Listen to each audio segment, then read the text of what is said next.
नमस्कार, आदाब। आज पीएम मोदी यानी प्रधानमंत्री मोदी आज केरला में रोड शो करते हुए नजर आए हैं। केरला में एक मंदिर में नजर आए हैं, तो विपक्ष आखिर कैसे छोड़ देता आरोप लगाना। विपक्ष को मिल गया मौका और विपक्ष ने लगा दिया आरोप कि क्या प्रधानमंत्री जी, क्या मोदी जी मंदिर की राजनीति कर रहे हैं। जी हां, साफ तौर पर आज दिग्विजय सिंह ने एक प्रेस कॉन्फ्रेंस की है। अब हम बात कर रहे हैं अयोध्या की, राम मंदिर की और 22 जनवरी को जो प्राण प्रतिष्ठा कार्यक्रम होने वाला है उसकी, क्योंकि दिग्विजय सिंह ने आज जो बातें कही हैं वो विपक्ष को कितने काम आने वाली हैं, या यूं कहें कि कितनी अहमियत लेंगी, क्या लोगों के बीच ये बात अगर पहुंचेगी तो लोगों का क्या उस पर रिएक्शन होगा। लेकिन फिलहाल उन्होंने बातें जो कही हैं उसमें विवादित जमीन की बात की है। ये वही बात की है कि मस्जिद वहां से हटाई गई, विवादित जमीन जिसको कहा जाता है रामलला विराजमान कहाँ होंगे उसके ऊपर उन्होंने टिप्पणी की है। नरसिम्हा राव की उन्होंने बात की है, उन लोगों की बात उन्होंने की है जो इसके लिए लड़ाई लड़ते रहे हैं शुरू से, और इसको मोदी जी ने राजनीतिक बना दिया, इसको मोदी जी ने पॉलिटिकल इवेंट बना दिया। मंदिर निर्माण जिसके माध्यम से हम लोगों ने मांग की, इसमें हमारे मेरे गुरु स्वर्गीय स्वामी स्वरूपानंद जी महाराज द्वारका और जोशीमठ के शंकराचार्य जी, उस समय सारी लड़ाई अदालत में वीएचपी नहीं लड़ी, अदालत की लड़ाई ये नहीं लड़े, कहीं भी लड़ाई लड़ने वाले स्वामी स्वरूपानंद जी, मुलायम सिंह जी सरकार में उनको नजरबंद चुनार के किले पर रख दिया गया था। शंकराचार्य जी जिन्होंने की आज़ादी की लड़ाई में ब्रिटिश हुकूमत ने जेल किया, और राम मंदिर निर्माण के लिए उन्होंने जेल जाना पसंद किया। ये वो व्यक्ति थे जिनको कि रामालय ट्रस्ट का अध्यक्ष बनाया गया।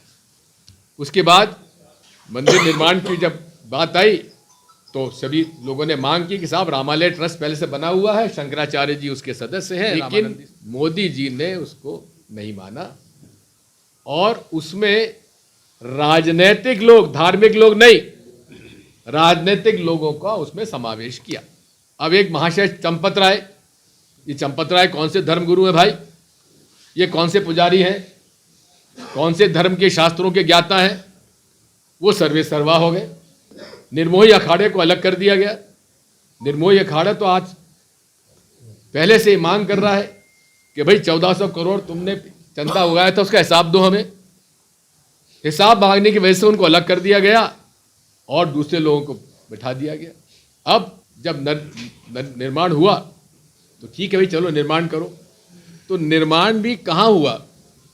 निर्माण भी जहां मस्जिद का ढांचा था, विवादग्रस्त भूमि में मंदिर निर्माण नहीं हुआ है। अविवादग्रस्त जो नरसिम्हा राव जी ने जमीन का अधिग्रहण किया था उसमें मंदिर निर्माण हुआ है। यानी कि इनकी नियत उसी समय से खराब थी कि हमको मस्जिद गिराना जरूरी है, मंदिर निर्माण।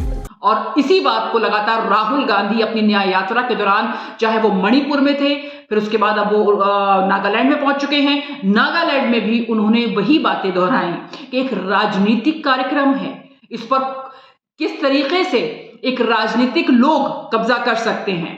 और दूसरा उन्होंने ये भी अपने पार्टी के नेताओं को कहा कि जो जाना चाहता है वो जा सकता है। कांग्रेस ने एक लेटर जारी किया था, उसमें साफ कहा था कि हम इस फंक्शन में नहीं जाएंगे क्योंकि ये एक इवेंट है, ये एक आरएसएस और बीजेपी का ये इवेंट है पॉलिटिकल, और इसमें हम नहीं जाना चाहते हैं। लेकिन जो पार्टी के नेता जाना चाहें वो जा सकते हैं। और हमने देखा कल ही सरयू नदी में डुबकी लगाते हुए कांग्रेस के कई उत्तर प्रदेश के नेता नजर आए और उन्होंने वहां पर जाकर जो है पूजा अर्चना भी की।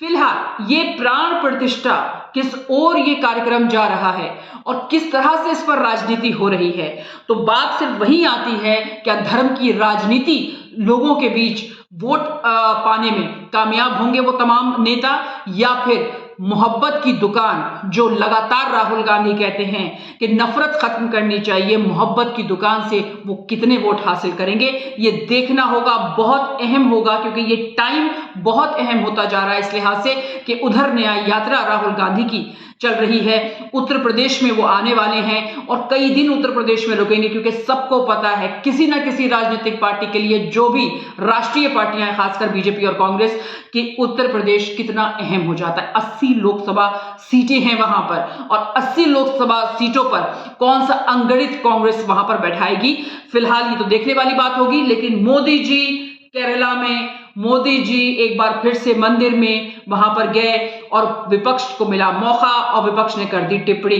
तो दिग्विजय सिंह हो, तमाम कांग्रेसी नेता हो, राजनीति ही कर रहे हैं, ये मत भूलिएगा, ये राजनीति का ही एक अपना हिस्सा है। लेकिन लोकसभा चुनाव में किसकी राजनीति काम आएगी? धर्म की राजनीति या फिर इस तरह की राजनीति कि हम लोगों के बीच जा रहे हैं, हम नफरत को खत्म कर रहे हैं, हम मोहब्बत फैला रहे हैं।